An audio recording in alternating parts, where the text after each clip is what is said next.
Martha lived on a pension that was more of a suggestion than a reality, yet every morning she divided her world in two. One half of her toast stayed on her plate, the other half went to the girl with the hollow eyes and the silent footsteps. Martha didn't know then that she wasn't just buying a child another day, she was buying herself a future that no amount of money could ever have commissioned. The rusted gate of the cottage on 4th Street had only ever known two sounds: the soft click of a hungry girl's sneakers and the creak of an old woman's rocking chair. But 3 years after the girl vanished, the silence was shattered by the rhythmic, heavy thud of a motorcade. When 4 black SUVs and a silver sedan worth more than the entire neighborhood pulled up to the curb, the neighbors expected a raid. Instead, they witnessed a debt being paid in gold for a price once paid in bread. In the hierarchy of the forgotten, Martha was only one step above the girl who came to her porch every dawn. For 2 years, they traded silence for sandwiches. Then, the girl disappeared. Martha kept the porch light on for 1,000 nights, never imagining that when the girl finally returned, she wouldn't be walking, she would be arriving in a fleet of chrome and glass, looking for the woman who had saved a CEO with a single slice of day-old sourdough. Most people saw a homeless girl. Martha saw a guest. A decade later, the world saw a billionaire, but the girl only saw the woman who had shared her last crust of bread. Martha lived in a house that seemed to be held together by nothing more than habit and a few rusted nails. It sat on the edge of a forgotten cul-de-sac where the streetlights flickered like dying fireflies. Martha herself was a woman of modest means, or, to be more precise, she was a woman of disciplined poverty. After 40 years of working in a textile mill that had long since been demolished, her pension was a thin ribbon of security that barely stretched from the 1st of the month to the 31st. Every morning, Martha followed a routine. She would brew a single pot of black coffee, toast 2 slices of bread that was usually a day past its prime, and sit on her porch to watch the gray dawn break over the city. It was on one of these Tuesday mornings, 3 years ago, that she first saw the girl. The child couldn't have been more than 8. She was a slip of a thing, wrapped in a denim jacket that was 3 sizes too large and stained with the grease of the city. She didn't approach the house, she simply stood by the rusted gate, her eyes fixed on the steam rising from Martha's toast. Martha didn't call out. She knew that wild things, and this girl had the look of something wild and hunted, did not respond well to sudden movements. Instead, Martha simply broke her second piece of toast in half, placed it on a clean napkin, and set it on the top step. Then, she went back inside, watching through the lace curtains. The girl moved with a desperate speed, snatching the bread and vanishing into the alleyway before the screen door had even finished its rhythmic thwack creak. The next day, Martha put out a piece of cheese with the bread. The day after that, an apple. By the end of the first month, the girl, who eventually whispered that her name was Alara, was sitting on the bottom step while Martha sat on the top. They didn't talk much. Martha learned that Alara lived wherever the wind didn't blow, usually in a squat 3 blocks over with a mother who was more ghost than human. "Why do you give me your food?" Alara asked one morning, her face smudged with soot. "You're thin. My mom says people only give things when they want something back." Martha looked at her gnarled hands, the joints swollen with arthritis. "Child, when you get to be my age, you realize that the only things you truly own are the things you give away. Everything else is just on loan from the earth. Besides, toast tastes better when there's someone else eating it with you." For 2 years, this was the heartbeat of Martha's life. She began buying extra milk, even if it meant skipping her afternoon tea. She mended an old sweater of hers to fit Alara's small frame. She taught the girl how to read using the labels on soup cans and the headlines of discarded newspapers. In those quiet mornings, the porch became a sanctuary where the harshness of the world was held at bay by a shared crust of bread. The change happened on a Monday in November. The air had turned sharp and brittle, smelling of coming snow. Martha had prepared a small thermos of warm oatmeal, sweetened with the last of her honey, specifically for Alara. She waited. The sun climbed over the jagged skyline, but the gate didn't creak. The oatmeal grew cold and sticky.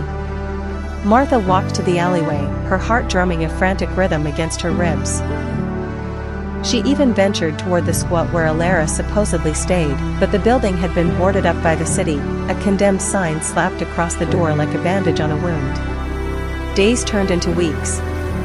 Martha kept the ritual alive for a while, placing a piece of bread on the step every morning, but the birds were the only ones who claimed it. The silence of the porch became deafening. She felt a grief that was far too heavy for a girl she had only known in the dawn light. She wondered if Alara had been taken by the state, or if her mother had simply drifted to another city, or if the cold had finally won. Years began to pile up like fallen leaves. Martha grew older. Her gait slowed, and the house fell further into disrepair. The neighborhood changed, the factory workers were replaced by shadows, and the shadows were replaced by developers who looked at Martha's little plot of land with predatory hunger. "You should sell," Martha, her neighbor, Mr. Henderson, would say. "This place is a relic. Take the money and go to a home where they have heaters that actually work." "I can't," Martha would reply, her eyes drifting to the bottom step of her porch. "Someone might come looking for me. I need to be here." She never told anyone she was waiting for a ghost. She just kept her small light on in the window and her pantry stocked with an extra loaf of bread, just in case a hungry girl with wide eyes ever found her way back to the gate. She lived on memories of whispered words and the way Alara had once laughed when a stray cat tried to steal her apple. In the quiet of her poverty, Martha remained rich in the only currency that mattered, a memory of love. The morning of the third year since Alara's disappearance began like any other. Martha was struggling to open a jar of jam, her fingers trembling. The neighborhood was unusually quiet until a low, rhythmic hum began to vibrate through the floorboards. It wasn't the rattle of a city bus or the roar of a trash truck. This was a deep, expensive purr. Martha pulled her shawl tight and stepped onto the porch. Her jaw dropped. Turning into the narrow, potholed cul-de-sac was a procession that looked like a funeral for a king. 3 jet black, long-wheelbase SUVs with tinted windows led the way, followed by a silver sedan that shimmered like a needle. They moved slowly, navigating the broken pavement with an almost insulting grace. Neighbors poked their heads out of windows. Mr. Henderson dropped his garden shears. The cars stopped directly in front of Martha's rusted gate. The gate she had never locked because she wanted it to be easy to open. A man in a crisp suit, wearing an earpiece, stepped out of the lead vehicle. He scanned the crumbling porch, his eyes landing on Martha. He didn't speak, he simply opened the rear door of the silver sedan. A young woman stepped out.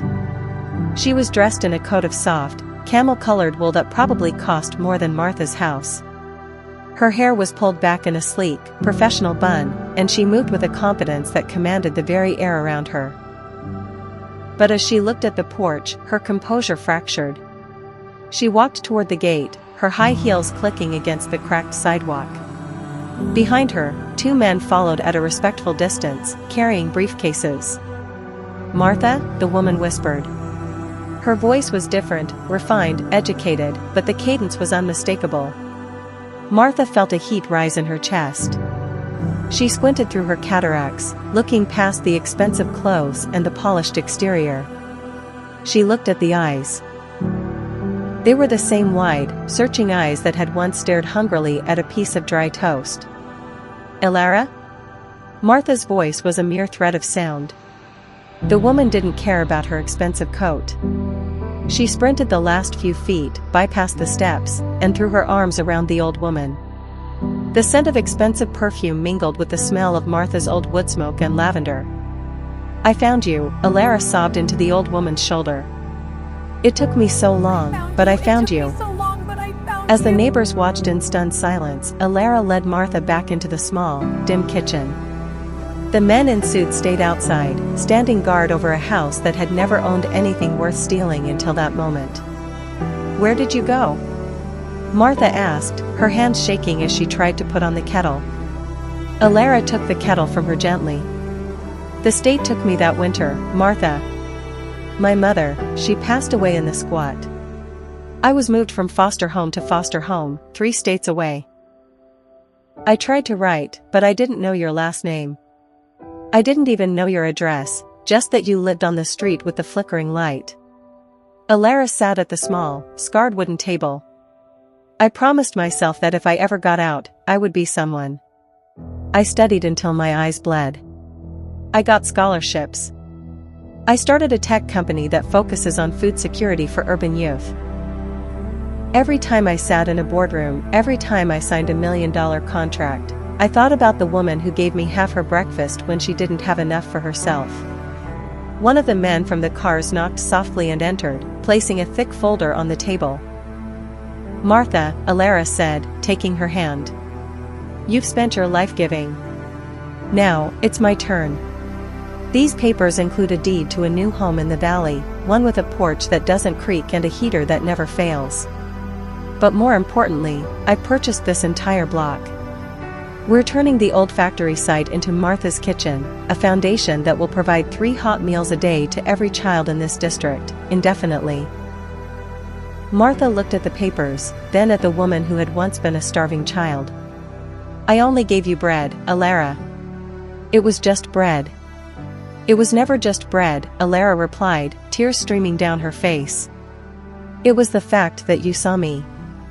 In a world that treats people like me as if we're invisible, you looked at me and decided I was worth your last slice of toast.